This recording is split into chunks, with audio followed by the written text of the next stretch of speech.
Good morning everyone. আজকে সকালবেলা একটু তাড়াতাড়ি উঠে পড়লাম, কারণ আজকে আমার একটা ইন্টারভিউ আছে। আর এখানে দেখো সকালবেলা স্ট্রবেরি কেমন আদর খাচ্ছে মার কাছে। স্নান দান করে খেয়ে দিয়ে বেরিয়ে পড়লাম একদম রেডি হয়ে।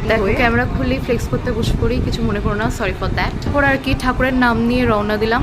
আশা করি ইন্টারভিউটা ভালোই যাবে, কারণ প্রিপারেশন তো খুব ভালো নিয়েছিলাম। তারপর মেট্রো ধরে যেটা আমার ডেস্টিনেশন ছিল ওখানে পৌঁছে গেলাম। তারপর এখানে আমরা বন্ধুরা মিলে একটু গল্প সল্প করছিলাম আর কিছু প্ল্যান করছিলাম যে স্যারকে কিছু সারপ্রাইজ গিফট, একটু কেক ওয়েক কাটানো হবে, ফুল আনা হয়েছিল, কেক আনা হয়েছিল। আমাদের একটা ফেয়ারওয়েল পার্টি ছিল ছোট্ট করে একটা। এই দেখো আমরা সবাই মিলে সেলিব্রেট করছিলাম, ছোট্ট একটা সেলিব্রেশন। স্যারের জন্য গিফট দেওয়া, ফুল দেওয়া, একটা ছোট্ট করে কেক কাটিং করছিলাম। দিনটা খুবই মেমোরেবল ছিল আর স্যার তো গিফট পেয়ে খুবই খুশি, মুখ দেখে বুঝতে পারছি। সত্যি বলতে ইন্টারভিউটা খুবই ভালো গিয়েছিল আর সারাদিনে ধকল যাচ্ছিল, আমার মুখ থেকে বুঝতেই পারছো কতটা টায়ার্ড হয়ে পড়েছি। শুধু ভাবছিলাম কখন বাড়ি গিয়ে একটু খাবো। আর যেহেতু ইন্টারভিউটা ভালো দিয়েছিলাম, মা দেখি বিরিয়ানি এনে রেখে দিয়েছিল, একটা ছোট্ট সারপ্রাইজ।